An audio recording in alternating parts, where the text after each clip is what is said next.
এই চ্যানেলে সম্প্রচারিত সকল খবরই সচেতনতামূলক এবং শিক্ষণীয়, কোনো কিছুই প্রভাবিত নয়। অশান্ত বাংলাদেশ, এরপর বাংলার কবি সাহিত্যিকরা একত্রিত শান্তির বার্তা দিলেন। সাম্প্রতিক বাংলাদেশের পরিস্থিতির জন্য জলপাইগুড়ি জেলার ময়নাগুড়ি রোডে কবি, লেখক তথা পরিবেশ প্রেমী দীনেশচন্দ্র বিশ্বাসের বাসভবনে একটি আলোচনা সভা ও সাংস্কৃতিক অনুষ্ঠানের আয়োজন করা হয়। সেখানে কলকাতা থেকে সিনেমা পরিচালক থেকে শুরু করে কবি, সাহিত্যিক ও শিল্পীরা অংশগ্রহণ করেন। তেমনি উত্তরবঙ্গের কবি, সাহিত্যিক থেকে ব্যবসায়ী ও সমাজসেবীরা উপস্থিত হন। সকলেই একযোগে শান্তির বার্তা দেন। অস্থির পরিস্থিতিটার একটাই কারণ যে আমরা ধর্ম নিয়ে মাতামাতি করি। আমাদের কাছে মানুষের খাওয়া পড়া বা অর্থনৈতিক স্বাধীনতা এটা বড় নয়, ধর্মের স্বাধীনতাটাই আমাদের কাছে বড়। কিন্তু এটা একদম ভুল। ধর্ম বলে কিচ্ছু নয়। সমাজের ধর্ম কথাটার মানে হচ্ছে ধৃয়তে ইয়া ধর্ম, মানে যা আমাদের সমাজকে ধারণ করে রাখে। সেটা কোনো মন্দির মসজিদের কোনো মোল্লা বা কোনো পুরোহিত করতে পারবে না। সেটা পারবে কারা? যারা সমাজসেবী, যারা সমাজকে দেখছে, যারা সমাজকে এগিয়ে নিয়ে যাওয়ার কাজ করছে। তো এখন এই অবস্থায় কি বলবেন? এই যে আপনাদের ওপাশে ওইপারে শিল্পী সাহিত্যেরা আছে, একটাই বার্তা, তোমার শরীর কাটলেও লাল রং বেরোবে, আমি হিন্দু, আমার শরীর কাটলেও লাল রং বেরোবে। কাজে এই কাটাকাটিতে লাল রক্তটাই যাচ্ছে, আর কিছু যাচ্ছে না। এইটুকুই আমার বার্তা। কি চাচ্ছে? আমি চাইছি শান্তিপূর্ণ, কারণ দুটো দেশের যে ডিভিশন হয়েছিল, আরও এই চুক্তি অনেক কিছু আছে। আমি হিস্ট্রি স্টুডেন্ট, তো সেইগুলো যদি আমরা টেনে আনি, আমরা দেখেছি সব ক্ষেত্রেই কিন্তু হিন্দু মুসলমানের মধ্যে একটা বিভেদ তৈরি করার জন্য কিছু মৌলবাদী মানুষ থাকে। সবাই কিন্তু এটা চায় না। যারা শান্তিপূর্ণ জীবন চায় তারা কিন্তু এটা চায় না, সে হিন্দুই হোক আর মুসলমানই হোক। আপনার নাম আর পরিচয়টা? আমার নাম হচ্ছে মিতা নিয়োগী, আর আমি পেশায় লেখিকা। Thank you. কি হলো এবং কি বার্তা দেবেন? না, আজকে যে আলোচনাটা হলো এটা একটা সাংস্কৃতিক কর্মসূচির মধ্যে দিয়েই আমরা দিনটাকে পালন করলাম দীনেশদার বাড়িতে। প্রথমত দীনেশদা কিন্তু তিনি ডাকলে আমরা সবসময় আসি এখানে, আর সুন্দর একটা মনোজ্ঞ সাংস্কৃতিক অনুষ্ঠানের মধ্যে দিয়ে আমরা এই সন্ধ্যাটাকে উপভোগ করলাম সকলে মিলে। আর এর সাথে সাথে বর্তমান পরিস্থিতি নিয়ে আলোচনা হলো, বর্তমানে যা চলছে, বিশেষ করে আমাদের পাশের দেশ বাংলাদেশকে নিয়ে চলছে। আমরা সকলেই চাই যে সকলেই আমরা শান্তিতে থাকি, বিদেশে শান্তি ফিরে আসুক, এটাই চাই।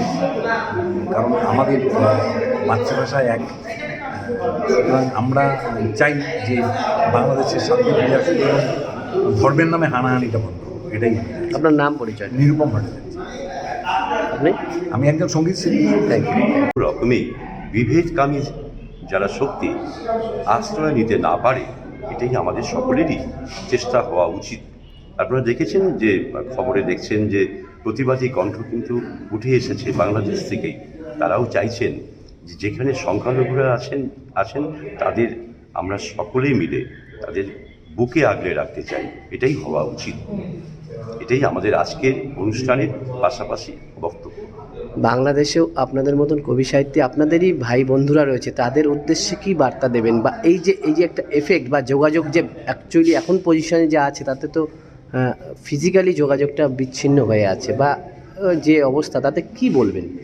বর্তমান অবস্থায় আমাদের প্রতিবেশী দেশে যারা সাহিত্যিক যারা আছেন তারাও কিন্তু প্রতিবাদী হয়েছেন। যারা ওখানে কিছুদিন আগে একটা সভা হয়েছে, হ্যাঁ, তো যিনি শাসক এখন সরকার পক্ষ, সেখানেও প্রতিবাদী কণ্ঠ ওখানেও গর্জে উঠেছে।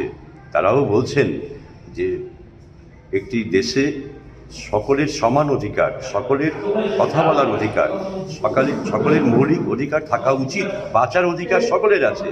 এই ক্ষেত্রে প্রশাসকের যে কাজ সেটা প্রশাসক করুক, এটাই সাহিত্যিকরা চাইছেন, কবিরা চাইছেন। এটাই হচ্ছে দুই বাংলার, কিন্তু এটাকে দমিয়ে রাখা যাবে না। দুই বাংলাতেই কবি সাহিত্যিকরা গর্জে উঠছেন ধীরে ধীরে। হয়তো তারা চাপে আছেন, তবুও তারা বলছেন যে সকলে মিলে আমরা আমার নিজের দেশে থাকি। এটাই আমাদের বার্তা। তারাও গর্জে উঠছে। আপনার নাম আর পরিচয়? আমার নাম সৌমেন্দ্র দাস, আমি ময়নাগুড়িতেই থাকি। আমি এমনি সাহিত্য সংস্কৃতির সঙ্গে জুড়ে আছে। Thank you. স্যারের কাছ থেকে আমরা অনেক দিন থেকে দেখে এসেছি যে ইনি পৃথিবীকে বা দেশকে কিভাবে সবুজ থেকে আরও সবুজতর করতে পারে সেই চেষ্টায় জান প্রাণ লেগে আছেন। সেখানে তিনি নার্সারিরও করেছেন এবং বিনা পয়সায় অনেক বিভিন্ন জায়গায় গিয়ে তিনি চারা গাছ লাগিয়েছেন এবং অনেক মানুষের হাতে তিনি অনেক চারা গাছ দিয়েছিলেন। একটাই উদ্দেশ্য যে বিশ্ব উষ্ণায়ন থেকে আমাদেরকে বাঁচতে হবে এবং বাঁচাতে হবে। এটাই এই জন্য আজকে একটা ছোট্ট যে তিনি একজন কবিও এখানে একটা ছোট্ট আড্ডার আসর বানিয়েছেন। এই আড্ডায় এসে আরও অনেক কিছু জানতে পেলাম, শিখতে পেলাম যে বিশ্ব উষ্ণায়ন এবং কবিতা থেকেও অনেক কিছু জানা গেল। খুব ভালো লাগে। আপনার নাম আর পরিচয়? আমার নাম হচ্ছে নবিউল আলম, সাপটিবাড়ি, ময়নাগুড়ি ব্লক। পেশায় আমি একজন ব্যবসায়ী।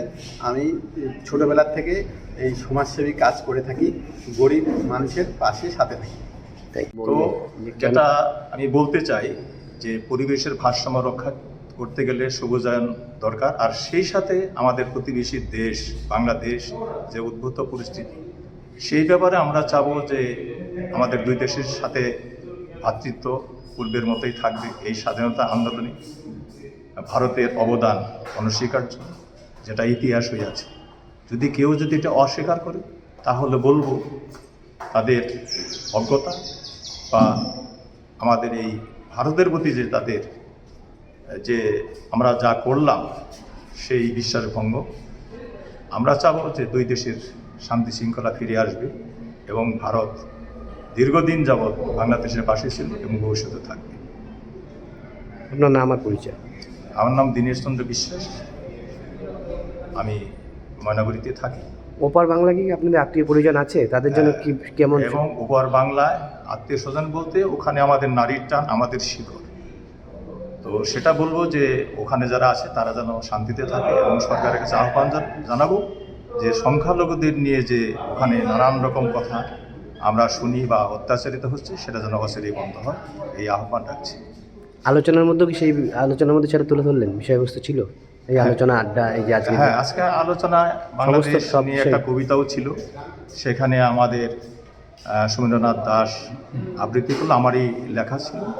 তো আমরা চাই যে এই বাংলাদেশের যে উদ্ভূত পরিস্থিতি সেটা যেন চিরতরে খুব শীঘ্রই প্রশমিত হয় এবং আমাদের সাথে ভ্রাতৃত্ববোধ থাকে দুই দেশে।